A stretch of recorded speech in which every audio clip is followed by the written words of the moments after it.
Hello, and welcome to Live Vedanta, a podcast about simple living and high thinking.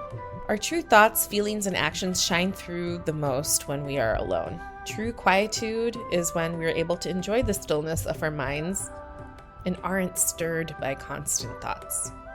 In this episode on courageous caregiving, which is based on the insights from Vibhishana Gita, join us in exploring practices to cultivate this clarity in ourselves.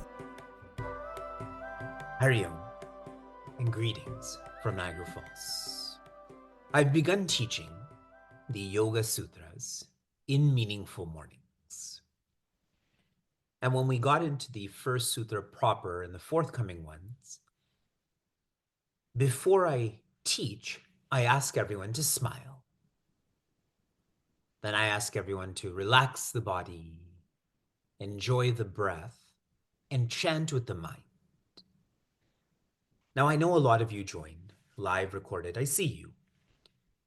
Tell me why I'm engaged in this practice for the Yoga Sutras, whereas I didn't engage in this practice with Srimad Bhagavatam or Bhagavad Gita or Tips for Happy Living.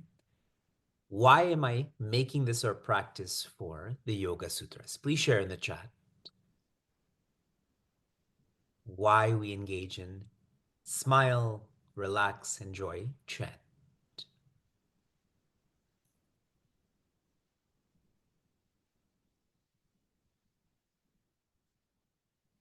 See, this is teacher's training that's happening right now.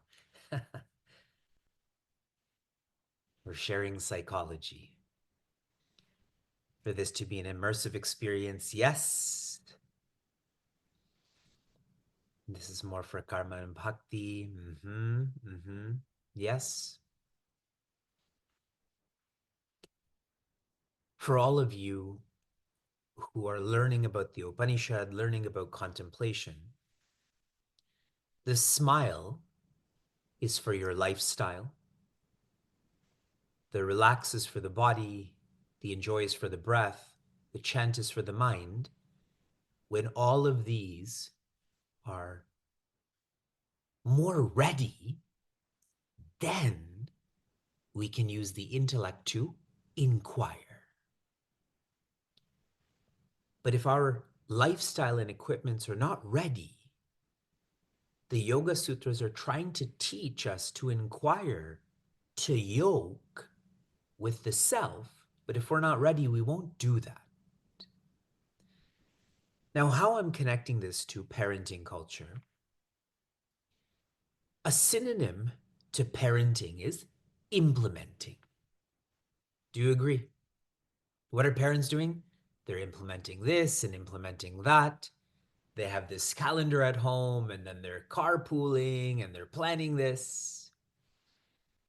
Legally, I understand that parenting should be equated to implementing. We have to give our kids a bath. We have to pay for them to go to school. So legally, I understand parenting is implementing, but morally, should parenting be implementing? Morally, parenting shouldn't be implementing. Parenting should be encouraging. Parenting should be inspiring. Parenting should be transforming. That evolution from living by legality to morality comes through inquiry. And this is what we invest in. This is what we immerse ourselves in parenting culture, is to inquire, what does it mean to be a parent? Am I following through with that meaning of being a parent? And if the answer is no, good, because the sooner you know that, the sooner you can change that. Most of the seekers who are joining right now are fairly young. That means we still have a impact on our children, next generation. If Vivek is 80 years old, I would have lost that opportunity. So if I know that I'm implementing instead of inquiring, I can change this. And having a community like ours is ideal to make such a change. We are continuing with Ramayana, Vibhishana Gita, the weapons that will help us to be those who follow through. Sri Rama's quiver, in terms of values, is amala. We have defined this as integration. And another way to understand this is to have a mind that is, you tell me, share in the chat. What kind of mind? I love how some of you are looking up like this. That helps you think when you when you look up like that. That's where the answers are, in that ceiling paint up there. Balance, that's right. And the second facet of the quiver in terms of value is achala. Achala we defined as steadiness. And another way to think about this, a mind that is balanced and a mind that is focused. This is almost a sign of the evolution of a parent, is that their mind is becoming more balanced and focused. And if it's not, I feel like that's a sign of a parent that is attached. This happens to the child, I lose my balance. This doesn't happen to that child, I lose my focus. In the Yoga Sutra, the very first word is atha. Atha means one is pure enough to be able to pick up this map, to read it, to listen to it. And the way I shared what purification feels like is one becomes more inward looking. Inward looking. In our last class, the discussion subject is, why don't we follow through with steadiness? Why don't we follow through with steadiness? And there's a dialogue that was going on, sort of serious, sort of not serious, but adding some closure to this. Those who are outward looking will naturally be less steady, and those who are inward looking will naturally be more steady. For the outward, valuables are valuable. For the inward, values are valuable. So I'm trying to give you more insights into how do we have this quiver, which is achala, which is steadiness. Adding more, Acharya Shankara shares, every one of us has two rakshasas that live inside of us. We actually have a whole lot, but two particular rakshasas, which means entities that we need to protect ourselves from. Those two rakshasas are likes and dislikes. Likes and dislikes. We very subconsciously live at a like and dislike level when it comes to food and clothes, when it comes to people. After I teach on Sundays, particularly when I'm at the ashram, teaching, I underestimate how tiring teaching is. I underestimate it. And on Sundays after I'm done teaching, and I sort of just want to rest. I don't want to speak. I don't want to look. I just want to rest or be. But then I go downstairs at Chinmaya and everyone's eating and I find a plate of food. I really try my best to sit with someone I don't know. Because I know that's the right strategy in terms of facilitating that. Vivek did this as theory for an hour, but now I can sit with someone and ask them, how are you? Tell me about your family, etc., etc. But the easy route is, I don't know that person, which really can be like, I don't like that person. And so the easy thing to do is, I know this person and like this person, I should just sit with them. So this is a way that I try to fight these rakshasas. And the point that I'm sharing with everyone is, treat them like rakshasas. For many of us, we're happy with our likes and dislikes, especially those who thrive on social media where everything is about likes and dislikes. But it's the likes and dislikes that take us away from steadiness. Fair enough. I'll give you one more point. I talked about being inward looking. I talked about treating likes and dislikes as your enemy. They are your enemy to steadiness. Now, making this more tactile. When you start to have a mood to not be steady, what should you do with that mood? Ignore it. If a moody person came and said, you suck, and you had the presence of mind to understand that they're moody, won't you feel those words so differently? But if you don't have the presence of mind to know that they're moody, you take it so personally, which means you take it so seriously, and there's just a reaction then. So here, if I know I'm just being moody about coming to parenting culture or waking up or exercising, and what should I do? Ignore that mood. It helps me so much with being steady. Now you're asking, how do you develop such presence of mind? Slow down. When you slow down, you just see more. It's just one word, achala. In English, steadiness, but you see how every facet of what we do really touches upon this. And that's why what we do together is so valuable. We're inquiring. We don't just want to know the Sanskrit and the English. We want to know, what are my strengths? How do I troubleshoot this? We are now in the 20th value. Overall, in Sri Rama's chariot, there are 23 values. We are going to take value 21 and 22, even though they're single values, each of them contains 5. So in our final classes, there are only 3 values, but 2 of them are very dense. We'll start that next week. For now, if there's a bow and there's a quiver, what should be the next part of this sequence? See, this is like a SAT question. If there's a bow and there's a quiver, then what else should be present? It should be, yes, arrows. Arrows. And the very first arrow, and let me give you the Sanskrit word, it is shilimukha. Say that back to me. Shilimukha. Let me see your mouth at least. Fake it. Shilimukha.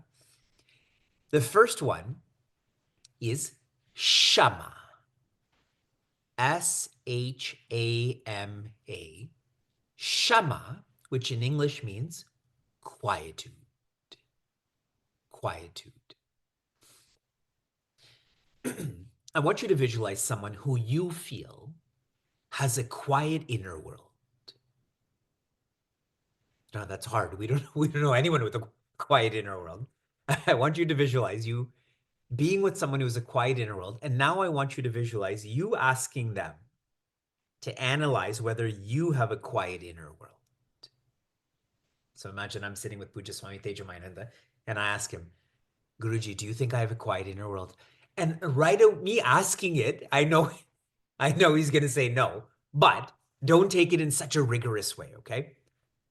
If you had asked someone you respected, loved, if you have a quiet inner world, how many of you would confidently have your hand up? Confidently. Okay. So right now there's 30 of us who are joining, and I saw 1.5 hands. One went up, the other one sort of was, doing the wave. So 1.5 hands went up. And I appreciate how you're defining this rigorously. Because right now you can say, I'm not talking, so I'm quiet. But that's not what Shama is. Shama, a gauge for all of us, and I'd mentioned this in Meaningful Mornings, I think. When you're alone, what do you think of? That's a good sense of the type of vasanas you have when you're alone. What do you think of? What do you want when you're alone? So similarly, when you're alone, what do you do? If it's more noise making, then maybe we're not that quiet. But if you're all right, if you enjoy that quietude, then you do have this shama. Opening this up. A couple of days ago, I was listening to a podcast on emotionally immature. Now fill in the last word. Parents. You thought I was going to say kids. You think I'm going to say that about our kids? Obviously, I'm going to say it about us. Emotionally immature parents. How many of you feel like, whether they're alive or not, you have an emotionally immature parent by show of hands, based on your analysis? Okay. An emotionally immature parent is one who avoids thinking. If I go back to how I began, they're so immersed in implementing that they avoid inquiring. They avoid inquiring, and that's why they never change. How they were with young children, they're the same way when they have old children. They don't change. In this podcast, what was also being shared is those who are self-reflective, that is the quality that helps one to change. That is the quality. I'm reflecting on how was I today? How did I handle this circumstance and so on? And that requires a lot of toughness to feel that I didn't handle this well, or I shouldn't have said this. How many of you have completed watching the Netflix show Cobra Kai by a show of hands? Okay. Cobra Kai is awesome. So I'm in the last season, one of the last episodes, and you all suck for not having watched this. So I'm just going to talk about what happens in the end. There's one dojo and the fighter gets hurt, so he's out of the tournament, and the other fighter is supposed to fight, but she doesn't fight. She just says, it's not worth me fighting. And there's so much dialogue about how you stop fighting when you acknowledge that you've made a mistake. When you don't acknowledge that you've made a mistake, you don't feel that. There's always like a Ravana, this defense mechanism. But for those who are self-reflective, they're different. That's some of the abstract thoughts on Shama. Now I'm going to share some ways that we can cultivate this in our homes, in our lives. I'm going to give you a framework that is related to space, time, and matter. So starting with space. Try to cultivate spaces where you live, whether it's a home or a townhouse or an apartment.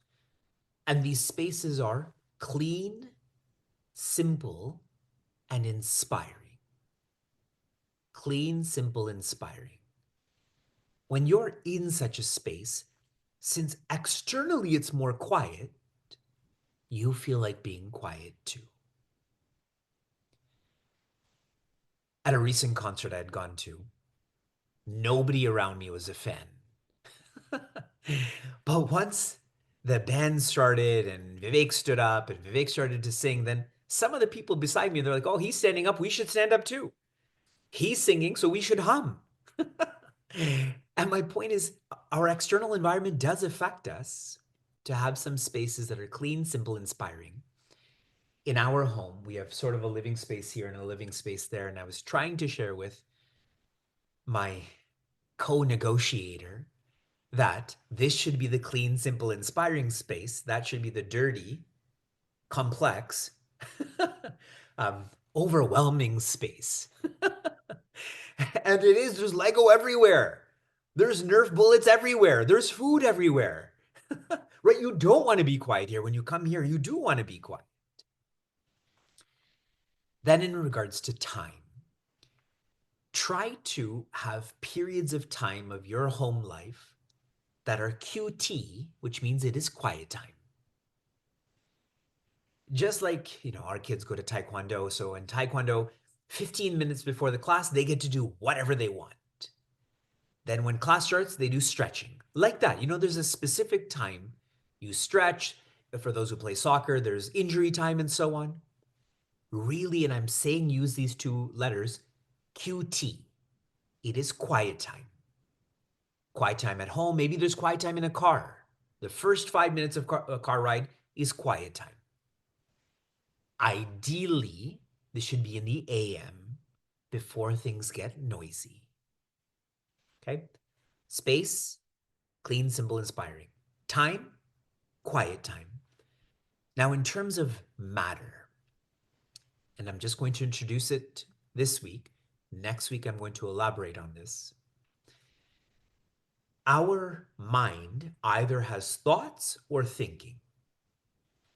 Thoughts are undirected, and so it's felt as stress. It's like when you're living today and you really don't know what you're supposed to do today, you feel that stress, correct? Whereas thinking is directed. When you're living today and you know what you have to do today, you don't feel that stress. So how do we evolve from thoughts to thinking? The 3 tips I'm just putting out there right now are unitask routine. That's short term. Midterm is utilize planners. And the long term is undertake more. Unitask routine, everybody knows what that means intellectually. Try to start this in a restroom. When you're in a restroom, unitask. Utilize planners. We all know about this too. When you go shopping, go with a list. Your mind will be more directed. Now, undertake more is the most counterintuitive, but when you practice this, you will see what this feels like. Those who have more time to waste, they waste more time. But those who have less time to waste, they waste less time. So now shifting this to the mind, those who don't do as much, they overthink. But those who have lots to do in a meaningful way, they don't overthink.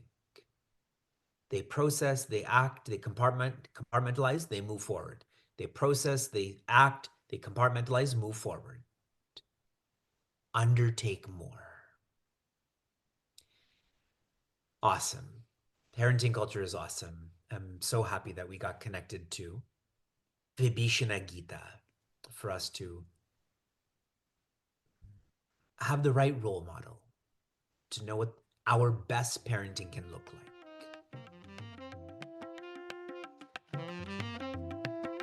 If you enjoyed what you heard or want to learn more, share this episode with a friend or find us online at facebook.com/cmniagara.